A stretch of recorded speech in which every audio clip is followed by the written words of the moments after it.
poder sentar. É para o Senhor Jesus. Amém. Louvado seja o nosso Deus. Glorificado seja o nosso Senhor. Mateus 6, versículo 22. Diz assim: são os olhos a lâmpada do corpo. Se teus olhos forem maus, todo o teu corpo será luminoso. Se porém os teus olhos forem maus, todo o teu corpo estará em trevas. Portanto, caso haja luz em ti, sejam em trevas, que grandes trevas serão. O que o Senhor está falando aqui é: se os olhos são lâmpada do corpo. Se os olhos eles forem maus, se eles forem maus, todo o nosso corpo ele estará em trevas. Mas também diz: se os nossos olhos forem bons, também todo o nosso corpo será luminoso. Jesus está trazendo uma chave muito poderosa aqui. Jesus está dizendo sobre aquilo que nós enxergamos, como que nós vemos.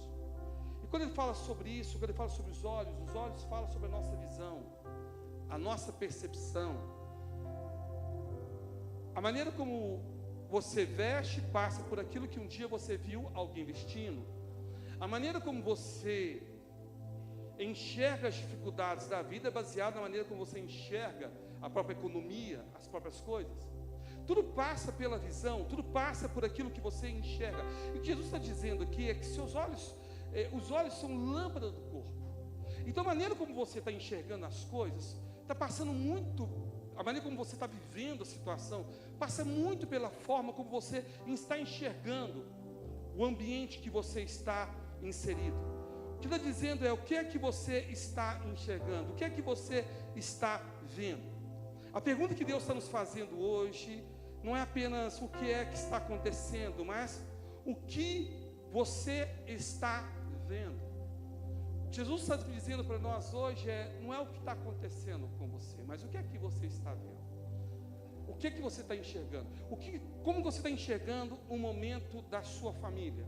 Como que você está enxergando o momento financeiro que você se encontra? Como que você está enxergando o momento emocional que você está passando? Como que você está enxergando a igreja que você congrega? Como você está enxergando a família que você faz parte? Como você está enxergando os seus pais? Como você está enxergando? Ele está fazendo uma pergunta. A palavra do Senhor é: o que é que você está vendo? Qual é a sua visão? Qual é a sua percepção? Porque ela diz muito sobre você. Ela diz muito a respeito daquilo e onde que você quer chegar. Eu falei a respeito um pouco a questão dos chamados pobres. E talvez no teu coração você não é dessa maneira que você enxerga, porque é aquilo que você acredita, é na maneira como você está vendo. A questão é como que você enxerga, como que você vê. Porque aquilo que eu vejo, ele vai agir diretamente também na minha fisiologia. Ele vai alterar também o meu estado psíquico. Ele vai alterar também o meu estado emocional. Aquilo que eu estou vendo. Quem já fez terapia sabe que a primeira coisa que o terapeuta faz, ele faz pergunta a respeito de algumas coisas que são para ele fundamentais para entender a sua percepção e a sua visão. Ele pergunta sobre seus pais, ele pergunta sobre a sua família, ele pergunta sobre o seu trabalho e ele pergunta sobre os seus conflitos. Baseado nisso, agora ele vai começar agora a ir para chamadas camadas. Ele pegou a primeira camada, ele vai agora, deixa eu descobrir qual camada está escondendo essa camada. E talvez quando ele te pergunta, o que você pode falar me fala um pouquinho do seu pai. Ele fala: meu pai é um homem trabalhador. Ele fala: está muito raso. Essa resposta, ela revela algumas camadas. Por que diz que o meu pai é trabalhador? Baseado em quê? Porque a visão que ele tem é que apenas que o pai dele é uma pessoa trabalhadora. Mas só que a visão correta de que alguém tenha do seu pai não é apenas que o pai é trabalhador. O pai tem que ser um ser presente. O meu pai é carinhoso, meu pai é tudo para mim, meu pai cuida de mim. Mas o trabalhador revela que tem uma camada, que tem uma camada de rejeição, tem uma camada de falta de relacionamento entre filho e pai. E daí o terapeuta ele começa agora a tirar a segunda camada. Ele retira essa camada, eu falo um pouquinho mais sobre teu pai. E de repente, meu pai, ele levanta cedo, meu pai faz isso, meu pai trabalha de quê? Meu pai trabalha disso e daquilo. De repente, o foco dessa pessoa é apenas a atividade do que o pai realiza. E o terapeuta, ele vai tirando as camadas até chegar no lugar onde que ele vai saber que, na verdade, existe uma rejeição, uma dificuldade de relacionamento. É por isso que aquela pessoa está talvez com um problema emocional, ela está dura demais, ela está insensível, porque são camadas. Então, baseado no que a pessoa vê, é possível identificar o que está acontecendo lá no fundo. É possível verificar. Então, tudo passa da maneira como você vê. Tudo passa da maneira como você enxerga as coisas. A maneira como você vê família. Muitas pessoas têm dificuldade de se comprometer porque a família dela é disfuncional. E por ter uma família disfuncional, o que ela enxerga é que famílias são disfuncionais. E por enxergar que família é disfuncional, ela tem dificuldade de relacionar como família. Tem pessoas que entram para a igreja e não conseguem ver a igreja como família, porque a família dela é disfuncional. Então, quando fala de igreja como família, ela não consegue se relacionar. Ontem eu estive a rede do Matusalém, a rede do Rafael. Eles fizeram ontem um arraiá lá. E foi bom demais. Teve canjica, teve caldo. Eu fui lá filar a boia nos dois lugares. Foi bom demais. E eles estavam na alegria, confraternizando, como que? Como família. Mas muitas pessoas têm dificuldade de relacionar. Tem pessoas que têm dificuldade, chegam no ambiente da igreja, não quer ser discipulado, não quer ser cuidado, não quer fazer parte de uma rede. Por quê? Porque existe, o que ele enxerga, o que ele vê é, igreja, ninguém é confiável. Mas por que igreja ninguém é confiável? Igreja só tem problema. Por que você enxerga que igreja só tem problema? É porque talvez veio de uma família disfuncional. Igreja remete a ela a família. Então família remete a um lugar disfuncional, revela um lugar de fofoca, de mentira, de engano. Então tudo passa por aquilo que você vê. Isso em todas as áreas da sua vida. Então, para saber quem é a mulher, quem é o homem que se tornou hoje, basta ver como você enxerga todas as coisas. Como que você enxerga pastor? Como você enxerga o seu discipulador? Por exemplo, a pessoa que tem problema nas suas camadas de paternidade tem dificuldade de lidar com a autoridade, porque a autoridade remete à paternidade, e a paternidade, de uma certa forma, confronta quem ela é. Então, toda pessoa que tem problema disfuncional na parte da paternidade, ela vai ter problema naturalmente com a autoridade. E não é só a igreja, ela tem problema com a autoridade no seu trabalho, em qualquer ambiente, ela vai ter dificuldade. Por quê? Porque as camadas mais profundas revelam um problema de paternidade. Apóstolo, e onde que isso entra a respeito da nossa fé? Tudo. Porque isso altera a maneira como eu enxergo, porque para que eu possa trazer a existência aquilo que não existe, é por meio da fé. A fé faz isso. Eu trago à existência o que ainda meus olhos não veem. Então é além da visão. E se a minha visão já é distorcida, como é que eu vou enxergar além dela? É por isso que é muito difícil. Isso vai impactar diretamente a sua fé. Vai impactar diretamente a sua vida com Deus. Porque aquilo que os seus olhos, se eles já, de uma certa forma, eles já são maus, todo o teu corpo está em trevas. Se aquilo que você vê é ruim, se aquilo que você vê a respeito de mulher é ruim, aquilo que você vê a respeito de homem. Uma pessoa que eu estava ajudando, tempo atrás, ela terminou o primeiro casamento, traição com o marido, estava no segundo relacionamento, e aí ela falou comigo a respeito que estava vivendo também novamente em adultério. E ao tentar ajudar, tentar entender, ela já estava, na verdade, não adulterando com mais uma pessoa. Ela tinha relacionado com quase 20 pessoas no segundo casamento. Perdeu o primeiro casamento por causa de adultério. Segundo casamento, já tinha envolvido com quase 20 outros homens. Conversando, procurando entender, ela viu o pai dela traindo a vida inteira a sua mãe. E aí, o que ela vê é: homens traem mulheres, homens são infiéis. O que isso provoca? Se assim eu vejo que todo homem, se assim eu vejo que todo homem trai, o que ela fazia, então eu vou trair primeiro. Antes de ser traída, eu prefiro trair. Antes de ser deixada, eu vou deixar. Tem pessoas que abandonam outros, mesmo amando, pelo medo do abandono. Alguém compartilhava comigo que ele ficou sem pegar o filho no colo até o filho completar quase 1 ano de idade. Não conseguia pegar o filho no colo. Conversando, tentando entender, a sua mãe foi embora. A mãe foi embora quando ele era muito novo, foi criado com o pai. O que ele não percebeu é que o medo do abandono, isso criou uma camada do tipo: qualquer hora, quem você ama vai te deixar. E o que isso gera? Então, eu não quero me apegar a essa criança, porque se eu me apegar a essa criança, ela vai me deixar a qualquer momento. E para não ser deixado, eu vou deixar. Para não ser abandonado, eu vou abandonar. Ela não conseguia ver o filho como se fosse filho. Não conseguia pegar no colo, sabe por quê? Com medo de criar afeto. Tem pessoas que não conseguem relacionar com o outro, que tem medo de se apegar. Porque se apegar, tem medo de ser deixado, tem medo de ser abandonado. E para não ser abandonado, então eu prefiro abandonar. Para não ser deixado, então eu quero distância. Quando começa a perceber aproximação, começa a perceber que está próximo demais. Engraçado, um tempo atrás, alguém compartilhou comigo: o fulano de tal está congregando com vocês. Eu vi lá na foto, conheço ele um tempo. Que legal, que benção. Mas só que, se não me engano, já lá deve ter sido umas 10 igrejas que ele passa. Eu tomei tão susto, porque a pessoa tão legal, tão de boa, não para assim. Ele fala assim: o problema dele é apóstolo, todas as vezes, essa é uma bênção, mas todas as vezes que eles começam a se envolver com a igreja, eles vão embora, sem motivo nenhum.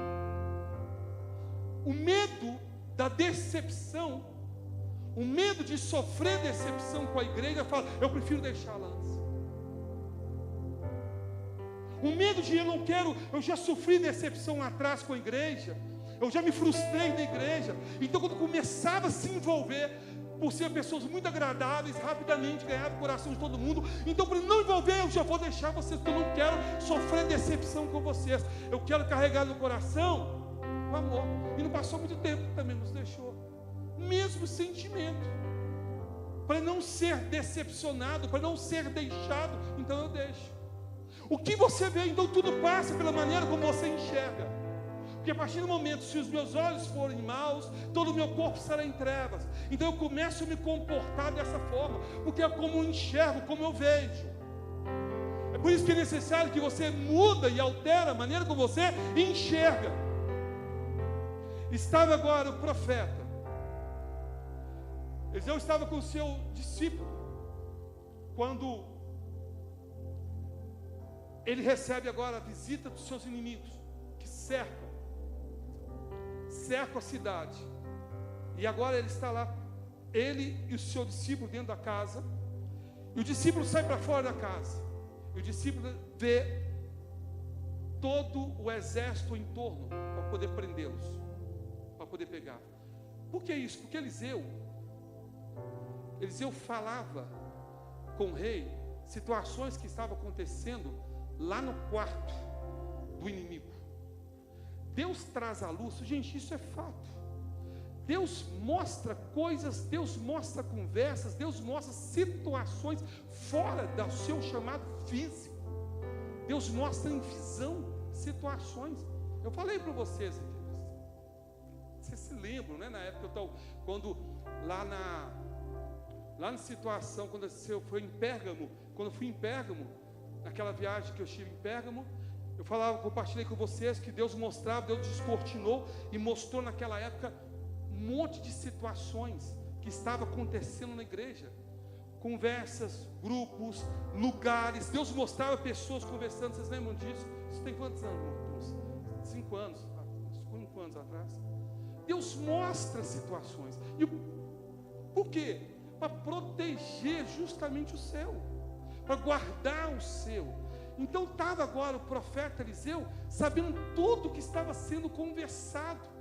Mas só que o rei achou que alguém estava dedando, não é possível. Quando Deus levanta alguém do meio, lá do rei, e fala assim, ó, deixa eu dizer uma coisa, lá em Israel tem um profeta chamado Eliseu. Ele sabe até o que você conversa no teu quarto, ele vê.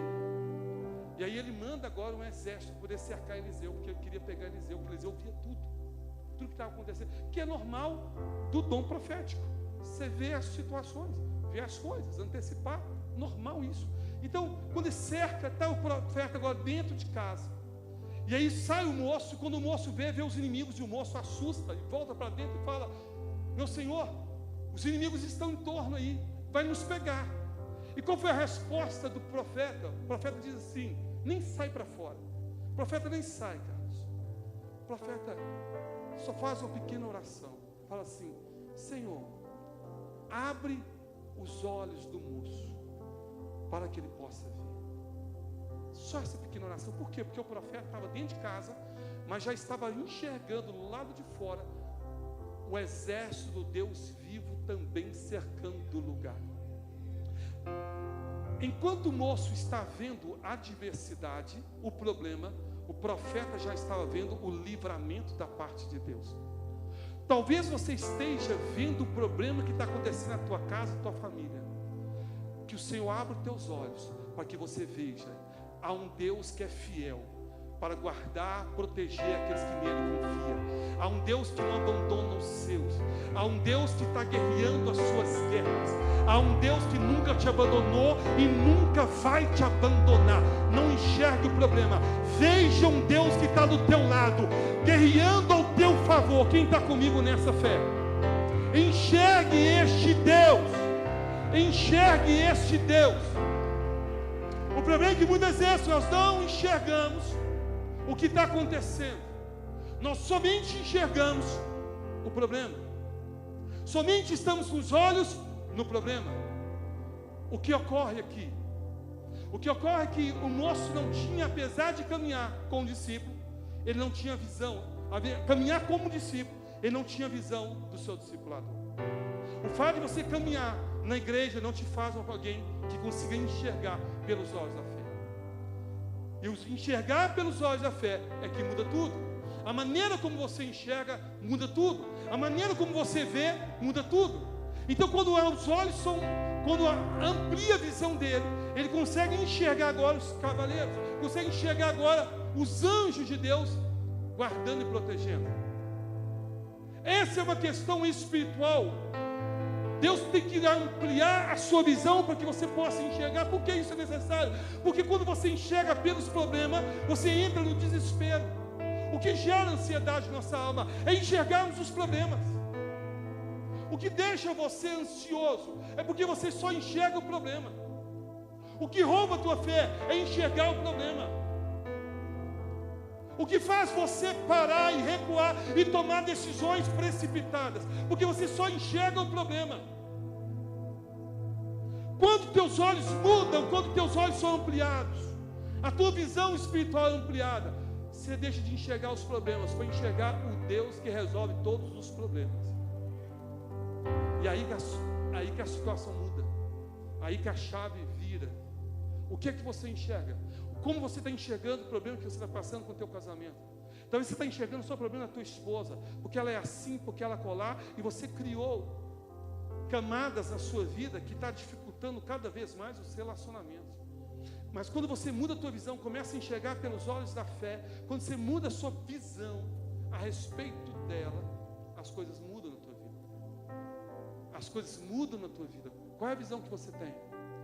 A maneira como você enxerga diz muito a respeito de você. A maneira como você vê o teu casamento diz muito a respeito de você. A maneira como você enxerga o teu filho diz muito a respeito de você. Agora deixa eu dizer uma coisa, tem uma coisa que na psicologia que nós chamamos de projeção. O que seria projeção? A projeção é a capacidade de neuroassociar uma situação com você mesmo. Então, o que seria projeção? Ali nós temos dificuldade de relacionamento, porque nós projetamos no outro expectativa e frustração nossas pessoais. Esse é o problema da projeção.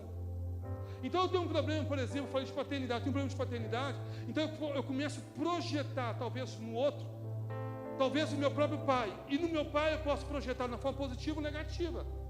Se eu projetar um pai que eu nunca tive, você pode, mulher, casar com um homem e fazer deste homem não seu marido, mas o seu pai, porque você projeta no seu marido o pai que você não teve. Ou você pode casar também da mesma forma com uma mulher, mas você tem problema com a sua mãe e você projeta na sua esposa uma mãe que você não teve, e você transforma a sua mulher, a sua esposa, uma mãe. Ela tem que cuidar de você, tem que mandar você trocar cueca, tem que mandar você limpar, você acordar cedo, tem que mandar para fazer isso, fazer aquilo. Você não casou com uma esposa, você casou com uma mãe. E quando essa mãe não chama a atenção sua, você fica todo chateadinho. Se arruma todo, vai lá, arruma, chega perto. Agora chega lá, chega perto dela, fica lá assim.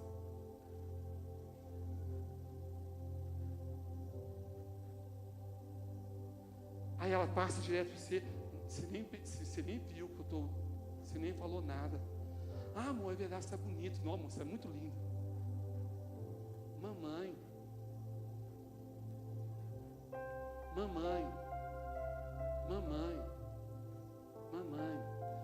mamãe tem que elogiar todo dia.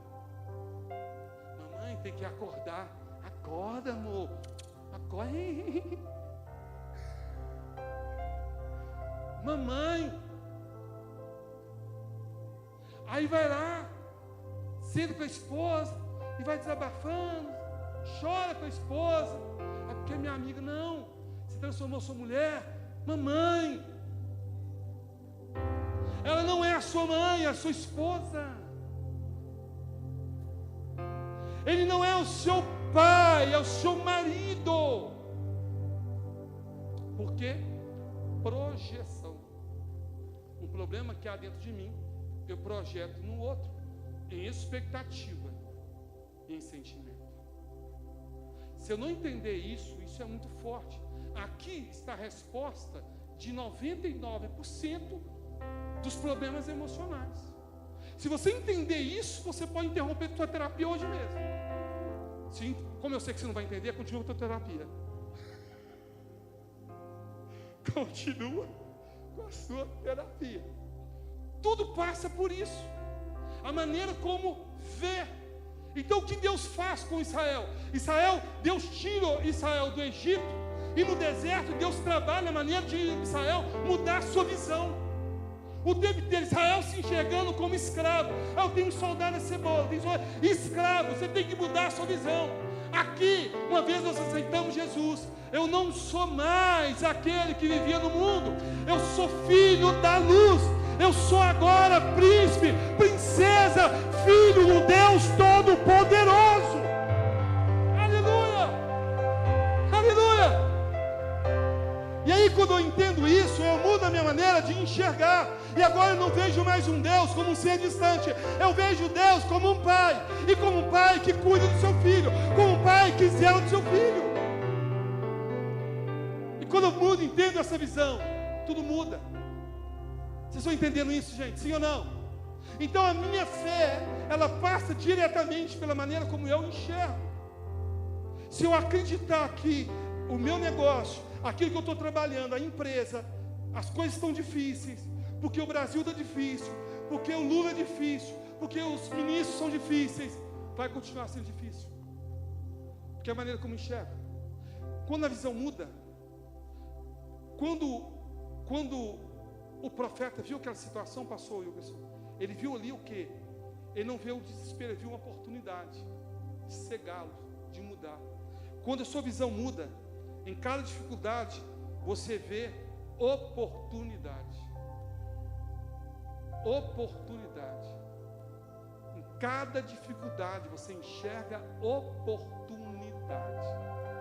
oportunidade. Aconteceu um problema, confusão na família. Opa, é uma oportunidade para falar de Jesus e esse pessoal tomar vergonha na cara e se posicionar em Deus. Você vê oportunidade. Você vai no hospital, essa oportunidade. Eu estou tentando falar de Jesus para ele, um tempo está correndo. Aqui vai ter que me ouvir 1 hora direto. Eu falo de Jesus para ele. Oportunidade. Em tudo na tua vida, você tem que, quando a tua visão ela muda, você consegue enxergar oportunidade. Mas aconteceu, eu perdi isso, perdi o meu trabalho. Perdeu, você saiu do teu trabalho, você tem uma oportunidade de fazer algo diferente daqui para frente. Você pode ficar simplesmente chorando, lamentando pela perda, ou você pode enxergar aquilo que Deus está fazendo na tua vida a partir daquele ponto.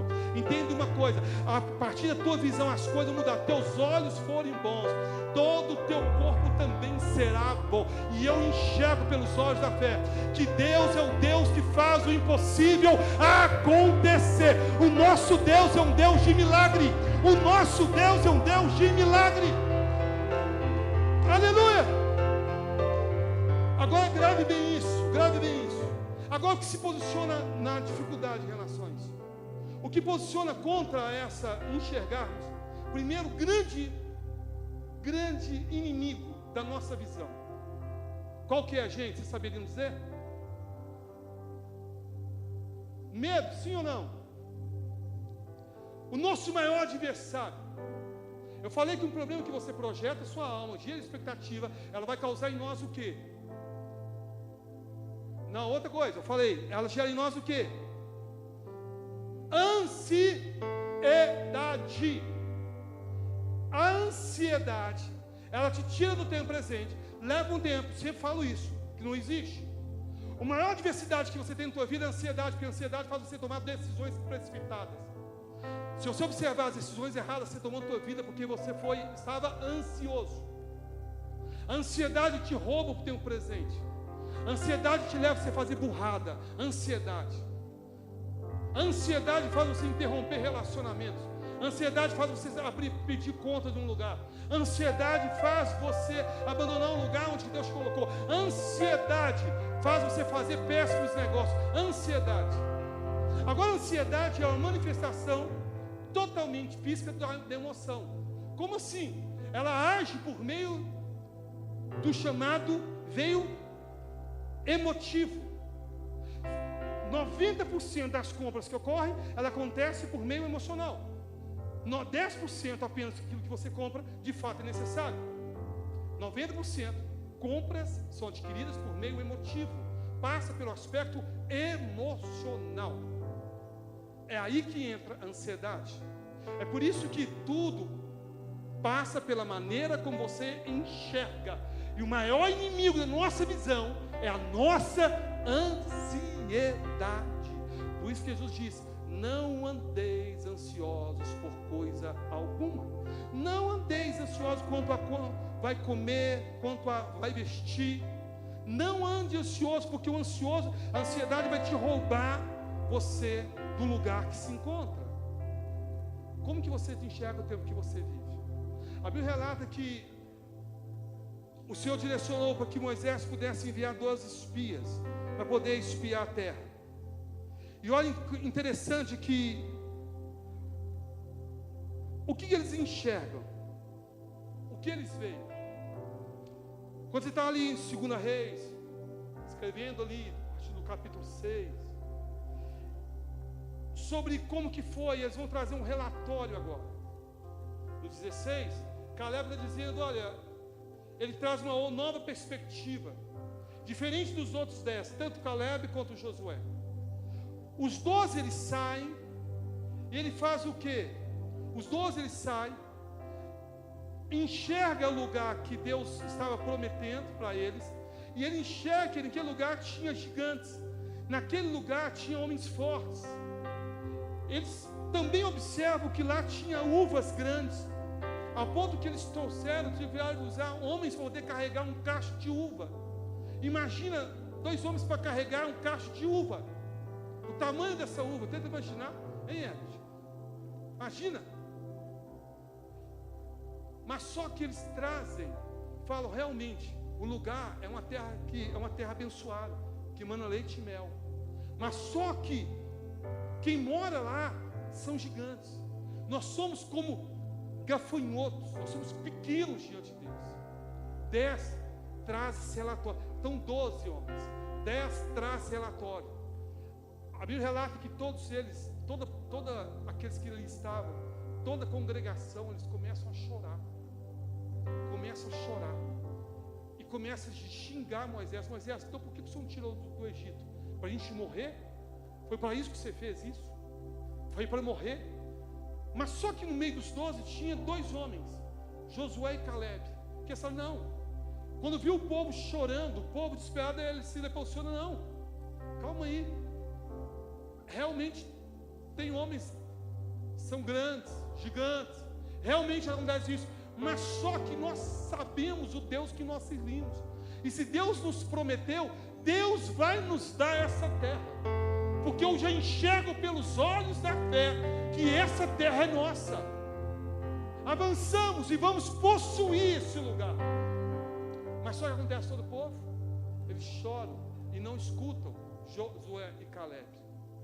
Se você observar na tua vida, nós temos uma tendência muito forte de nos apegarmos àquilo que é negativo do que àquilo que é positivo. A gente se apega muito daquilo que é negativo. Se alguém comentar com você é difícil, se alguém trazer uma palavra negativa para você, isso fica no teu coração, martelando o teu coração.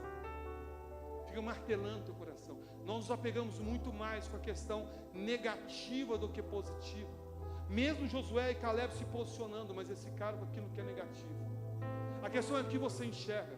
Josué e Caleb enxergavam que não é possível nós conquistarmos, é possível nós tomarmos posse, mas o que eles enxergavam? O lugar de gafanhotos, o lugar de gigantes. Estava agora Davi. Davi chega lá agora, presta atenção, vou nessa última história para que isso fique bem gravado no teu coração. Davi agora ele vai levar alimento para os seus irmãos que estavam na guerra contra os filisteus. Quando chega Davi agora para levar o alimento, Davi escuta, porque estava lá um homem, já tinha muitos dias, quase 40 dias, esse homem chamado Golias. Naquele tempo tinha duas formas de guerrear, exército contra exército, ou você podia pegar o mais forte de um exército, contra o mais forte do outro exército, e esses iam para o embate. E no embate, o que vencia, todo o exército que perdia, tinha que se declarar derrotado, tinha que se entregar. Preste atenção. Já estavam dias e mais dias ali.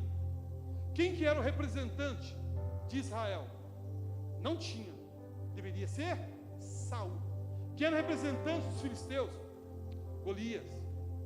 E aí estava Saul de um lado, dizendo, gente, nós precisamos levantar alguém para poder lutar contra ele. E aí, é como se entrasse o John Jones, que é o lutador de UFC, e eu colocasse o John Jones aqui em cima, e falasse assim, gente, em nome de Jesus, pela fé, vamos lá, quem é que enfrenta o John Jones aqui?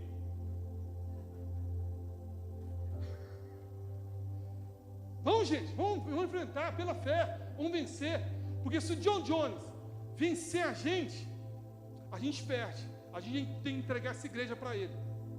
A partir de agora ele vai entrar para dentro dessa igreja, ele vai transformar essa igreja o que ele quiser aqui dentro deste lugar. Mas se a gente vence, é a gente que vai pegar agora lá nós vamos lá atrás vamos atrás lá da construção do John Jones, e lá que nós vamos transformar numa igreja também. Amém? Então, amém! Quem que vai? Vai na fé, apóstolo, vai o Senhor mesmo. Imagina todos os dias. E aí, um primeiro dia, segundo dia, Saul não encontrava ninguém. De repente agora vem quem? Aparece na figura. Davi vai, leva o alimento. E quando Davi chega, Davi escuta. Aí que Saul começa a fazer? Saul começa a falar assim, gente, já como ninguém está querendo ir, aquele que for ir lutar, eu vou fazer o seguinte, você não precisa pagar imposto. Aí ninguém apareceu. Aí ele fala o seguinte, ele não precisa pagar imposto, e nem a sua família pagar imposto. Ninguém apareceu. Faz o seguinte, ele não precisa pagar imposto, a família dele não precisa pagar imposto, e ele vai casar com a minha filha também.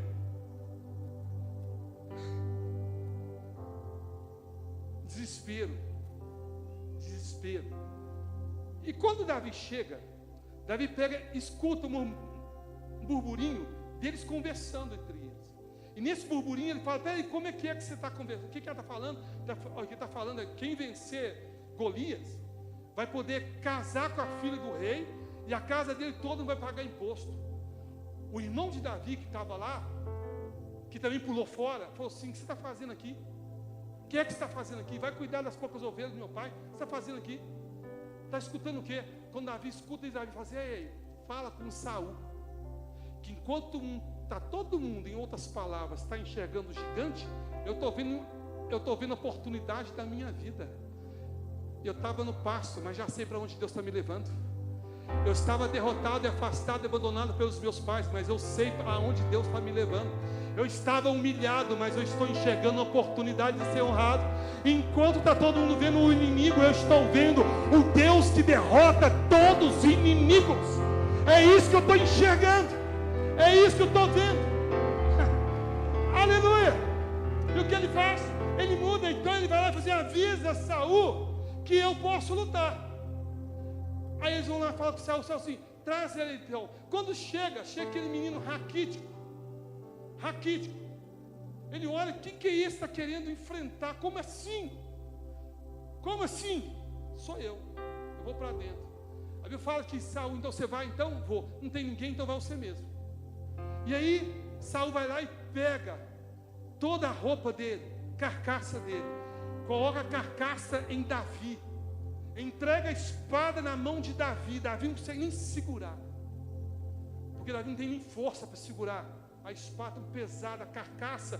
Davi tenta andar com aquela carcaça pesada. Mas entenda uma coisa: carcaça ali, aquela roupa está falando de identidade.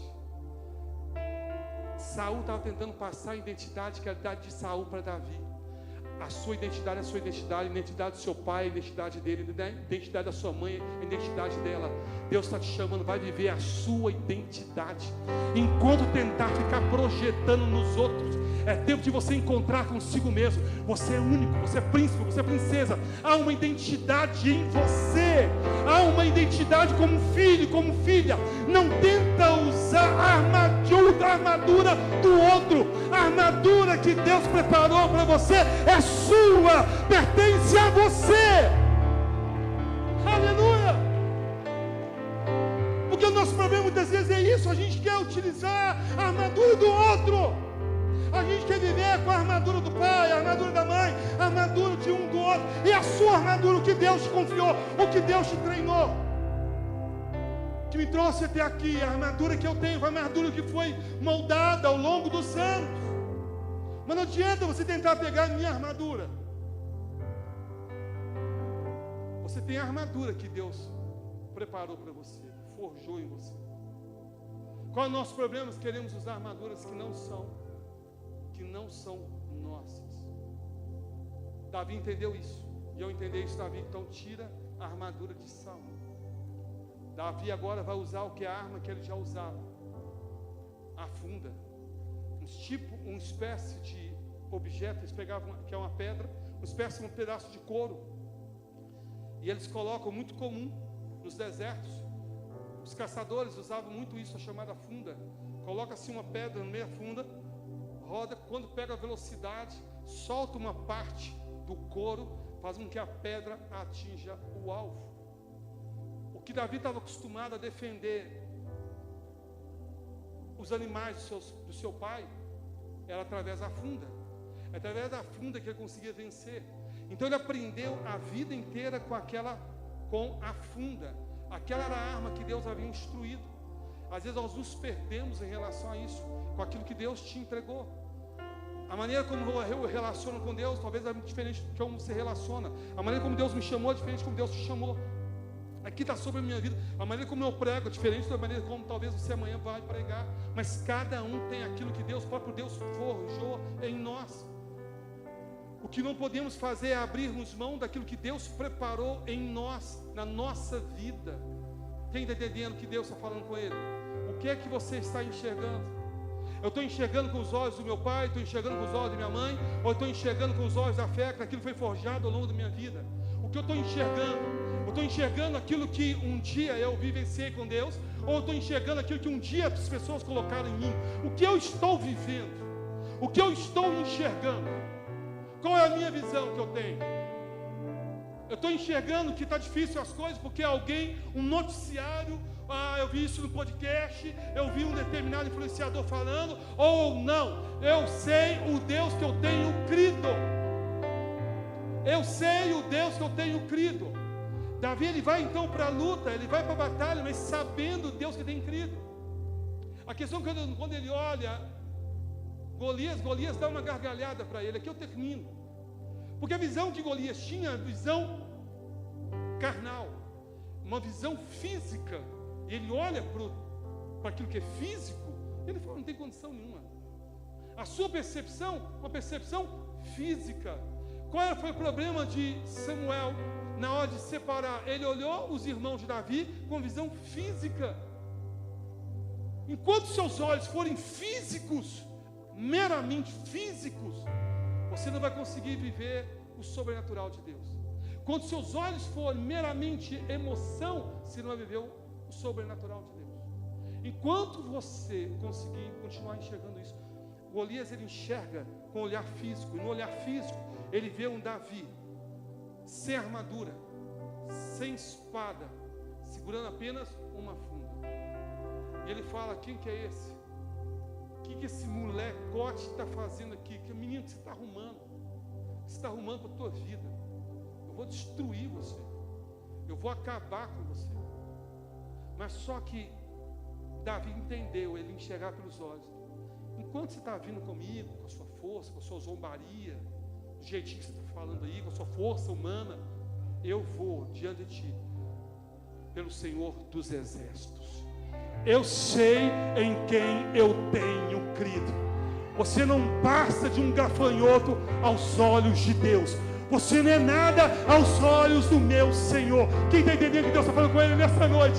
Você não é nada.